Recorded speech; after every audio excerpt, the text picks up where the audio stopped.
زینت محفل شہزادہ غوث الورا جگر گوشہ مجدد گولڑا لفظ دل حضور بابو جی غریب نواز ویرائے حضور سیدنا لالا جی غریب نواز جانشین نصیر ملت مشفق و محسن و مکرم و مہربان ماں حضور قبلہ پیر سید غلام شمس الدین شمس گیلانی دامت برکاتہ القدسیہ آستانہ عالیہ مقدسہ غوثیہ مہریہ گولڑا شریف، اسٹیج پر جلوہ فرما سادات کرام، مشائخ عظام اور پاکستان و آزاد کشمیر سے تشریف لانے والے علماء کرام، سیاسی زعماء اور اس علاقہ دیرکوٹ بالخصوص اور پورے آزاد کشمیر سے بالعموم آج کی اس بزم میں تشریف لانے والے ارباب محبت و عقیدت و نسبت، میں ان حضرات کی موجودگی میں صرف اور صرف ہدیہ تشکر اور سپاس نامہ پیش کرنے کے لیے کھڑا ہوا ہوں، اور مجھے اپنے برادران بالخصوص سید شبیر شاہ صاحب، علامہ سید ظہور شاہ صاحب اور علامہ پیر سید بشارت شاہ صاحب اور چھوٹے بھائی سید محمد حسنین علی فاطمی صاحب، ان کی سب کی طرف سے یہ حکم تھا کہ تو ہم سب کی طرف سے لوگوں کا شکریہ ادا کرے گا، تو میں اسی مقصد کے لیے آپ حضرات کے سامنے کھڑا ہوا ہوں، اور ایک دو ضروری گزارشات بھی آپ حضرات کی خدمت میں پیش کرنے کی کوشش کروں گا۔ تو سب سے پہلے میں حضرت صاحب گولڑا شریف اور حضرت پیر سید عارف شاہ صاحب کناب شریف سے اور کراچی سے قبلہ سید شاہ حسین گردیزی صاحب، جو اس وقت اہل سنت کا، اہل اسلام کا عظیم علمی و تحقیقی سرمایہ ہے، محقق اہل سنت قبلہ سید عظمت حسین شاہ صاحب، انتہائی وفا اور اخلاص کے پیکر علامہ پیر سید شبیر حسین شاہ صاحب، اور آستانہ عالیہ مقدسہ توسہ شریف کے خلفاء سے ہماری انتہائی محترم شخصیت قبلہ پیر سید غلام محی الدین شاہ صاحب چشتی نظامی توسوی زیدہ مجدہو، ان سب حضرات کی خدمت میں ہدیہ تشکر سپاس نامہ پیش کرتا ہوں کہ انہوں نے آج کے اس پروگرام میں تشریف لا کر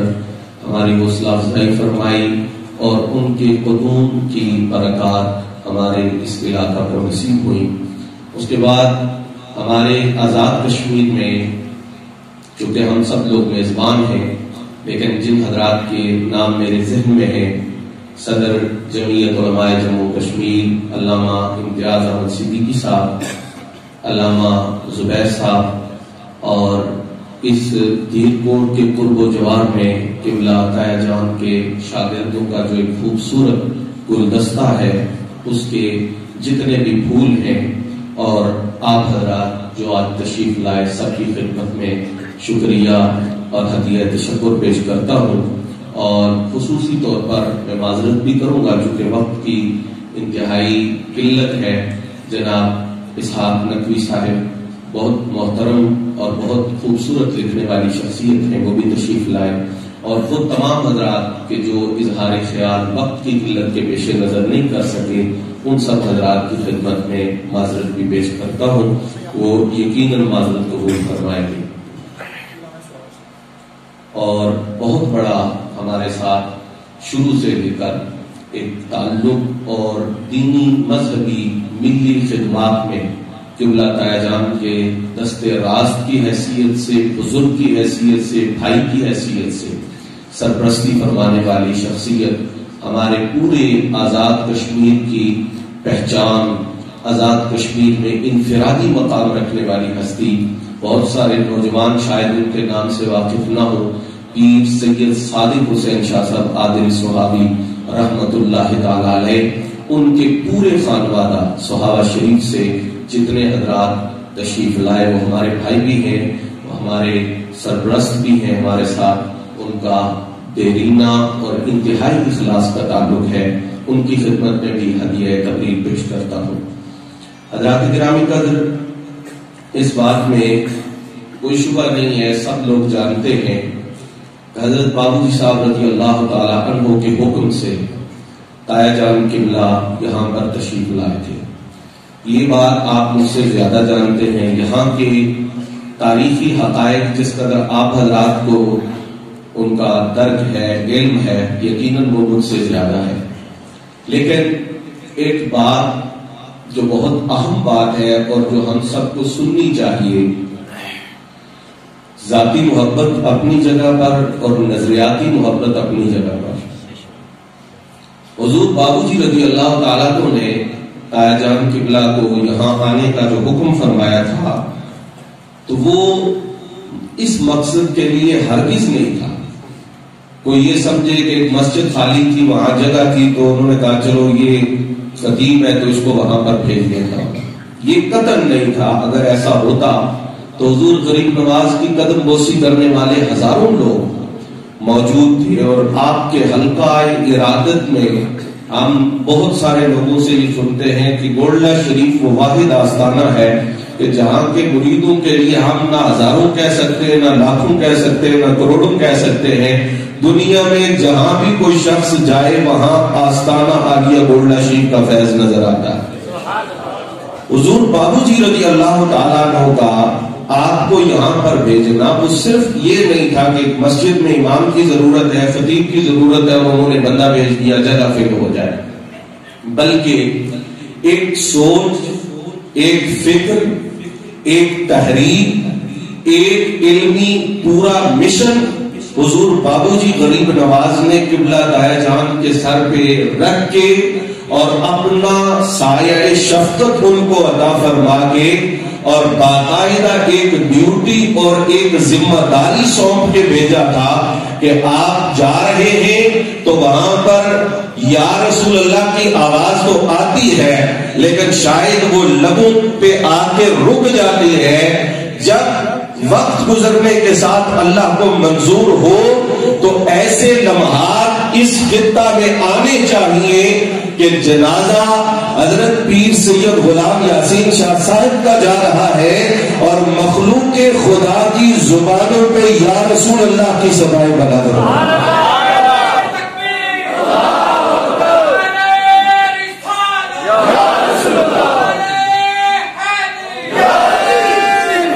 تو سیدھی سی بات ہے کہ جو بندہ جا رہے لوگ اس کا نام لے کے نعرے کیوں نہیں لگا رہے،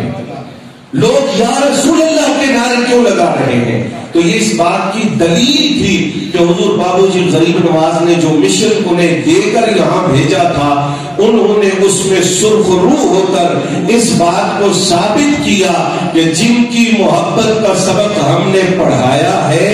ہم جاتے ہوئے یہ بتا کے جا رہے ہیں، لوگوں نے اس درس کو بھلایا نہیں ہے، آج بھی زبانوں پہ وہ درس جاری و ساری ہے۔ یہ ایک بات ہے، اور دوسری بات یہ ہے، یہ میں بات حضرات کی اجازت سے اور یہاں جتنے علماء موجود ہیں، سادات موجود ہیں، مشائخ موجود ہیں، چونکہ شخصیات جب دنیا سے تشریف لے جاتی ہیں تو پھر ہمارے ہاں کتابی سلسلے سے زیادہ مضبوط صدری سلسلہ ہوتا ہے جو سند کا سلسلہ ہے۔ شروع میں وہ فائدہ مند تھا لیکن اب اس کے اثرات مختلف قسم کے ہیں۔ تو بہت ساری باتیں منسوخ کی جاتی ہیں، لیکن ان کے حوالے سے ہمارے پاس کوئی کرائیٹیریا اور کوئی معیار ہونا چاہیے کہ کیا جس بات کا انتظام کیا جا رہا ہے اس کا حقیقت سے کوئی تعلق ہے یا پھر یہ صدری ایجاد ہے جو کسی ہستی کی طرف منسوخ کی جا رہی ہے۔ تو اس حوالے سے میں اہل فکر اور اہل دانش کی خدمت میں ایک بات پوری ذمہ داری سے عرض کر رہا ہوں۔ میں بہت دفعہ ایسا ہوتا تھا کہ گھنٹوں گزر جاتے تھے تو میں تنگ کرتا تھا، مختلف سوالات خدمت میں کرتا، چونکہ جب آنا ہوتا گھر تو 6 ماہ کے بعد 2 ماہ کے بعد جب آئے ہیں تو وہ جتنی باتیں، جتنی سوالات، جتنی نئی چیزیں آتی تو میں ڈسکس کرتا تھا۔ تو باتیں کر کے مجھے آخر میں کہتے تھے کہ بیٹا تیرا ذوق تو ہے لیکن کاش تو نے میرے والد صاحب کا زمانہ پایا ہوتا تو ابا جی خیر آبادی علماء سے پڑھے تھے، جامع معقول و منقول تھے، ان کے پاس تو بیٹھتا تمہیں پتا چلتا علم کیا ہوتا ہے، تحقیق کیا ہوتی ہے۔ تو میں بڑے ادب سے عرض کرتا تھا کہ میں بہت خوش نصیب سمجھتا ہوں اپنے آپ کو کہ مجھے آپ کے زمانے میں آپ کی صحبت میسر آئی ہے۔ تو میں نے ان سے کوئی ایسی چیز نہیں ہے کہ جو پردے میں رہی ہو، میں نے ان سے نظریات اور تعلیمات اور دروس اور جو چیزیں انہیں اپنے بزرگوں سے اور اپنے اسلاف سے ودیت ہوئی تھی الحمدللہ ان کو بڑی توجہ سے سنا ہے، بڑے غور سے ان کو یاد رکھا ہے اور وہ چیزیں میرے سینے میں الحمدللہ محفوظ ہیں۔ تو یہ میں بات عرض کرنا چاہتا ہوں، ایک ضابطہ، ایک فارمولہ کہ حضور تایا جان قبلہ رحمت اللہ تعالی علیہ نے جو نظریات پیش فرمائے اور آپ کی جو فکر تھی، اگر کوئی اس سے ہٹ کر کوئی بات ان کی طرف منسوخ کرتا ہے تو اس کا ذمہ دار وہ خود ہے، ہم نہیں ہیں، تایا جان قبلہ نہیں ہے، ہمارے خاندانی تعلیمات وہ نہیں ہے۔ حضور تایا جان قبلہ کی جو تعلیمات تھیں ان کا خلاصہ یہ تھا کہ حد فاصل حق اور باطل کے درمیان اور فیصلہ کن بات اور فیصلہ کن نظریہ وہ ہے جس پر امام المسلمین، رئیس المجددین، تاجدار گولڈا، شہزادہ غوث العظم سیدنا پیر مہر علی شاہ رضی اللہ تعالیٰ عنہ کی مہر تصدیق موجود ہے۔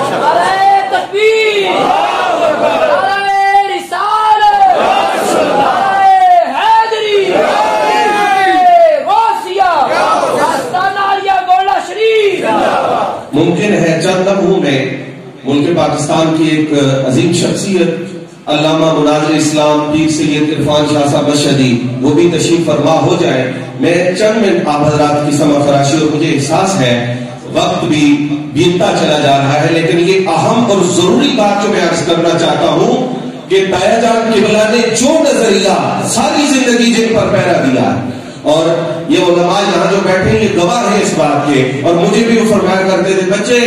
لوگ لمبی لمبی باتیں کرتے ہیں، قبلہ اعظم ایک اصول بیان کرتے ہیں جو آدھی لائن میں آ جاتا ہے اور اس میں پورا سمندر گم ہو جاتا ہے۔ یہ آپ اکثر فرمایا کرتے تھے کہ آپ اس طرح باتیں نہیں کرتے کہ بندہ لکھتا چلا جائے، زور نویس لکھتا چلا جائے۔ حضور قبلہ عالم ایک بات کرتے ہیں اور اس میں ایک پورا ضابطہ اور اصول دیا جاتا ہے جس کے تحت ہزاروں مسائل کا حل موجود ہوتا ہے۔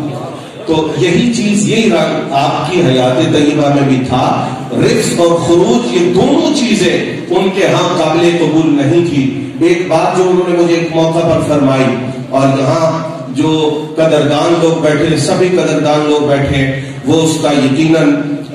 اس کو سمجھیں گے کہ وہ کتنا بڑا سرمایہ اور کیسی بات انہوں نے کی۔ مجھے کہنے لگے بیٹا پڑھیں، باتیں سنیں، سنائیں، سب کچھ ہے، لیکن ایک بات یاد رکھیں، ہر وہ بات جس کے نتیجہ میں شیخین کریمین حضرت جناب صدیق اکبر اور فاروق اعظم رضی اللہ تعالیٰ عنہما مطعون ٹھہرے، یہ بات مجھے بالکل یاد ہے، فرمانے لگے کہ جس بات میں شیخین کریمین مطعون ٹھہرے وہ اہل سنت کے ہاں مردود ہے۔ یہ ایک ضابطہ انہوں نے فرمایا کہ بعد میں ہزاروں باتیں کے سامنے آتی رہی، لیکن وہ ضابطہ پیش نظر رکھتے ہوئے سینکڑوں نہیں ہزاروں مسائل کا حل ہمیں مل جاتا تھا۔ اور میرا چھوٹا بھائی جو تایا جان کے صاحبزادے ہیں، ان کا نام میرے والد محترم نے رکھا تھا اور تایا جان نے بہت زیادہ پسند کیا، محمد حسنین علی فاطمی۔ اور اس کو پسند کرنے کی وجہ یہ تھی کہ فرماتے تھے کہ اس کا پورا نام لیا جائے تو پنجتن پاک کا ذکر زبان پہ آ جاتا ہے۔ تو یہ حضور کے اہل بیت اطہار کے ساتھ جو تعلق، جو محبت، جو مودت جس کا سبب انہوں نے ہمیں دیا ہے، وہ اس علاقے کے در و دیوار بھی گواہ ہے۔ اور پڑھا کرتے تھے ترنم میں بھی، جیسے صدیقی صاحب نے بھی، اور اپنی مختلف مجالس میں اور محافل میں، اور لوگوں کو سناتے تھے کہ لوگوں اگر علم تمہیں چاہیے، تحقیق چاہیے، بلکہ یہ اللہ تعالیٰ نے ان کو ایک خاص انداز دیا تھا کہ بڑے بڑے علماء کو بھی وہ رات کو کوئی صاحب کہہ رہے تھے کہ 50 سال بھی جو عالم دین پڑھا رہا ہے ان کو بھی وہ اس انداز میں مخاطب کرتے تھے کہ وہ ان کی بات بڑی توجہ سے سنتا تھا۔ تو وہ بڑے بڑے علماء کو بھی مخاطب کر کے کہتے تھے، مولویوں صرف کتابوں میں نہ رہنا، صرف کیلو کال میں نہ بنتے رہنا، صرف ایک چند تقریروں اور تحریروں پہ اپنا جمع خرچ مکمل نہ کرنا۔ اور میں تمہیں بتاتا ہوں کہ اگر تمہیں واقعی علم چاہیے تو میرے پیر نے مجھے یہ سبق دیا ہے، تا یافتہ ام خبرے اسباب علوم دل، تا یافتہ ام خبرے اسباب علوم دل، دل داتا مہرے آشہ حیدر کرارم۔ فرماتے تھے کہ علم کی وہ کلی کہیں سے نہیں کھلتی اور علم کے اندر نقطہ کشائی کسی صورت میں نہیں ہو سکتی جب تک انسان کا براہ راست روحانی تعلق حضور مولا کائنات کی ذات اقدس کے ساتھ تھا۔ اور ایک خوبصورت جملہ، اور یہ سب حضرات آج یہاں سے حضور شمس الدین صاحب غریب نواز، میں تو سمجھتا ہوں کہ آج ہم حضور قبلہ عالم کے سائے میں جو سایہ روحانی ہے وہ بھی ہم پہ ہے، اور ظاہری سایہ بھی آپ کی صورت میں یہاں موجود ہے، تو اس سائے میں موجود ہے۔ یہ بات لے کے جائیں اور اس بات کو یاد کر لیں، پکا لیں، حفظ کر لیں، وظیفہ کریں اس کا کہ اللہ نے ہمیں پیر بھی مہر علی دیا ہے، عقیدہ بھی مہر علی دیا ہے۔ مہر کا معنی محبت ہے، ہمارا عقیدہ بھی مہر علی ہے، اور اللہ نے ہمیں پیر بھی مہر علی عطا فرمایا۔ کیا شان ہے! کتابیں اپنی جگہ، تحریریں اپنی جگہ، باتیں اپنی جگہ پہ ہے۔ تاجدار گولڈا کا اس میں پر ایک نظریہ ہے، ایک تحریک ہے، ایک تاریخ ہے، ایک سبق ہے، ایک انسٹیٹیوٹ ہے، ایک درسگاہ ہے، ایک صبح قیامت تک کے لیے پیغام ہے کہ دنیا والوں، گولڈا شریف میں آنے والوں، گولڈا شریف تک پہنچنے والوں، یہ نہ سمجھنا کہ تم کشمیر سے چل کے گولڈا پہنچے ہو، تمہارے قدم اور ظاہری جسم گولڈا میں ہوتا ہے، اور تمہاری روحانی بصیرتیں، بصارتیں نجف اشرف، بغداد معلیٰ اور اجمیر شریف کی پاکیزہ سیریں کر رہی ہو۔ تو یہ سبق حضور تاجدار گولڈا کا ہے۔ تو اس پر میں نے واضح پیغام دے دیا ہے کہ تایا جی کے نظریات وہ حضور قبلہ عالم کے نظریات پر کہیں بھی متصادم نہیں ہے۔ اور اگر کوئی ایسی چیز ہے، اور تھوڑی سی معذرت کے ساتھ خوش طبعی سی بھی ہو جائے گی کہ اعلیٰ حضرت گولڈوی کے نظریات سے مراد جو واقعی اعلیٰ حضرت گولڈوی کے نظریات ہیں۔ اب ایک بندہ قبلہ عالم کی کوئی کتاب اٹھائے اور اوپر سے دیکھ کے بھی نہ پڑھ سکے اور کہے یہ پیر میرے علی شاہ صاحب کہہ رہے ہیں، وہ اس کا اپنا معاملہ ہے، اس کے ہم ذمہ دار نہیں ہے۔ جو تعلیمات مہریہ فی الواقعی تعلیمات مہریہ ہے، نفس الامر میں تعلیمات مہریہ ہے، ان کی تعلیمات کو حضور تایا جان نے دنیا تک پہنچانے کا، اور پھر آج اس کا نتیجہ اور صلہ بھی آپ دیکھ رہے ہیں۔ دوسری بات یہ تھی، اور میں حضور کی بارگاہ میں بھی ملتمس ہوں گا کہ آپ اس اعزاز سے ہمیں نوازیں کہ جب حضرت نصیر ملت یہاں پر تشریف لے کر آئے تو آپ نے یہاں آ کر یہ بات ارشاد فرمائی تھی کہ لوگوں، کوئی بندہ یہ بات نہ سمجھے کہ یاسین شاہ صاحب تنہا ہے یا کوئی الگ ہے یا ان کی شخصیت ایسی ہے کہ جس کے ساتھ کوئی قوت موجود نہیں ہے. میں دھیر کوٹ والوں کو بتانے آیا ہوں کہ یاسین شاہ ہمارا ہے, اس کے سر پہ ہمارا ہاتھ ہے اور اس خاندان پہ ہمارا سایہ شفقت وہ موجود ہے. تو میں امید کرتا ہوں اور مجھے اس بات پر یقین ہے کہ جہاں بھی ہم حاضر ہیں وہ حضور کے سایہ شفقت اور سایہ کرم کے اندر ہے. بحمداللہ ہمیں دونوں جہانوں میں حضور تاجدار گولڑا رضی اللہ تعالیٰ عنہ کا سایہ کرم اور سایہ مہربانی وہ ہمارے لیے بہت بڑا سرمایہ ہے. تو یہ کسی نے مجھے باقاعدہ پرچی دی ہے کہ یہ بات تو ضرور کر کہ قبلہ پیر جی نے یہ فرمایا تھا کہ شاہ صاحب ہمارے ہیں, ان پہ ہمارا سایہ ہے. لیکن اس بات کو انہوں نے جس انداز میں ثابت کیا, جو لوگ سمجھتے ہیں پیر صاحب کا انداز استدلال کیا ہوتا تھا, وہ اس بات سے انشاءاللہ ضرور محظوظ ہوں گے کہ آپ نے اس بات کو جس دلیل سے ثابت کیا. فرمانے لگے اللہ قرآن میں کہتا ہے صلو علیہ وسلموا تسلیما. تو فرمایا صلو صاد سے شروع ہوتا ہے, سلموا سین سے شروع ہوتا ہے. اور میں تمہیں بتاتا ہوں دھیر کوٹ والوں کہ یہ صاد اور سین کی بات ہے, نصیر الدین اور یاسین کی بات ہے. یہ بات فرما کر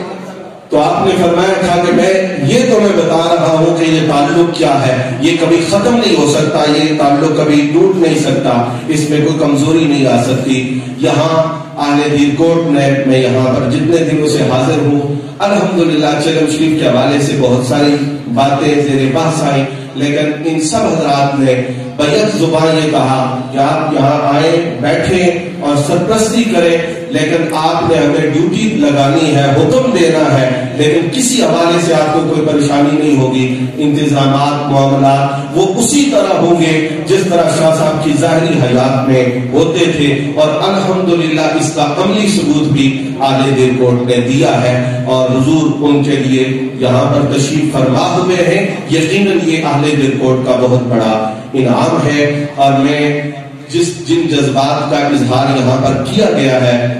حضور تایا جان کے حوالے سے, اور مجھے اور ہمارے بھائیوں کو خاندان کو ان حضرات نے جو ہمارے بزرگ ہیں جن محبتوں اور شفقتوں سے نوازا ہے, میں انہیں پورا یقین دلاتا ہوں کہ انشاءاللہ العزیز معاملات اور انتظامی چیزیں صاف ظاہر ہے ان کی ایک اپنی حیثیت ہے, لیکن جو تعلق ان کا تھا وہ انشاءاللہ العزیز صبح قیامت تک قائم رہے گا, اور جو مشن ان کا تھا وہ انشاءاللہ العزیز جاری رہے گا. آپ حضرات کے لیے انتہائی بہت بڑی خوشخبری ہے, اور اس کے ساتھ ہمارا پروگرام جو ہے وہ اپنے اختتام پہ چلا جائے گا کہ میں نے عرض کی ہے, التماس کی ہے, درخواست پیش کی ہے, اور انتہائی کرم نوازی, انتہائی مہربانی, انتہائی شفقت کہ اس درخواست کو شرف قبولیت عطا فرماتے ہوئے حضور نے